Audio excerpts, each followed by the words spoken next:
It was supposed to be a quiet holiday season at the White House. Instead, it became the backdrop for a personal announcement that instantly rippled through political and celebrity circles alike.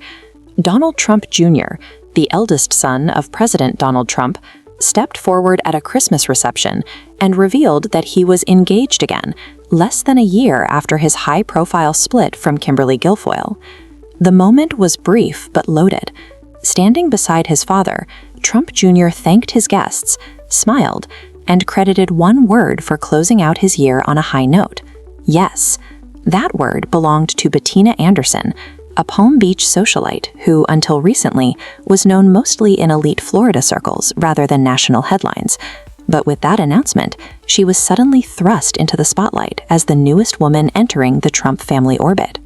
What made the news resonate wasn't just the engagement itself, but the speed at which everything unfolded.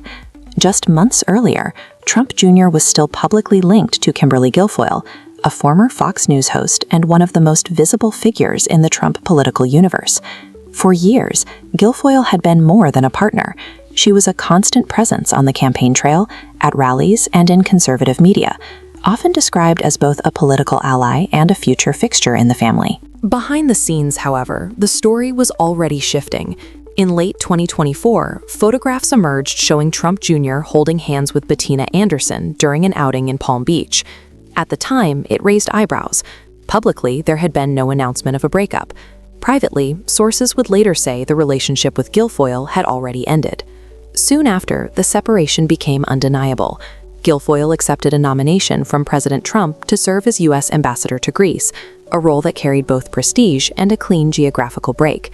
She relocated to Athens, took up residence in the official ambassadorial home, and began a new chapter that looked far removed from Florida's political and social scene. Trump Jr., for his part, struck a careful tone. He described his bond with Guilfoyle as special, emphasized mutual respect, and publicly congratulated her on the ambassadorial appointment. The messaging was deliberate, signaling a clean break without open conflict, a notable contrast to many public political separations. Yet one detail complicated the narrative. Despite the split, property records show that Trump Jr. and Guilfoyle still jointly own a $9.7 million waterfront mansion in Jupiter, Florida. Purchased in 2021, the 6-bedroom estate sits in an exclusive enclave near a golf course and marina, just a short drive from Mar-a-Lago. As of now, the home remains off the market, still legally binding the former couple through shared ownership.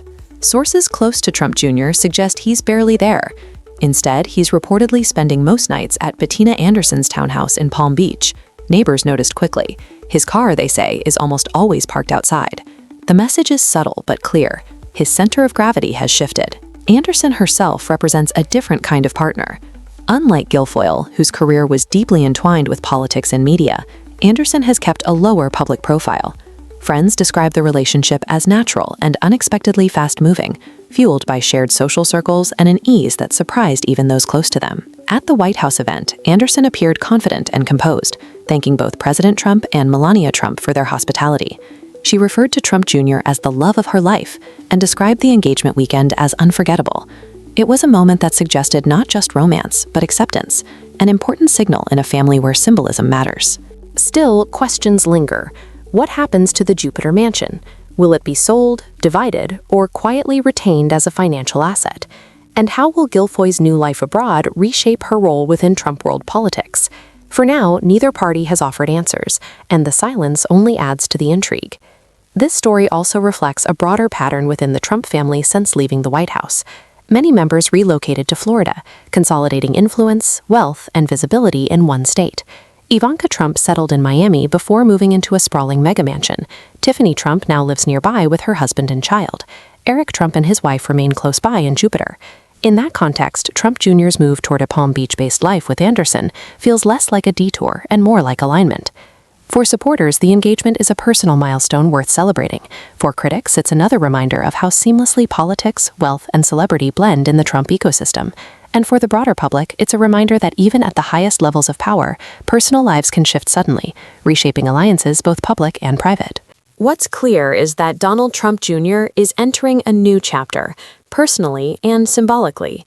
The engagement signals closure on one of the most visible relationships in conservative politics and opens the door to a quieter, more private partnership. Whether that privacy lasts, given the family name involved, remains to be seen. For now, one thing is certain.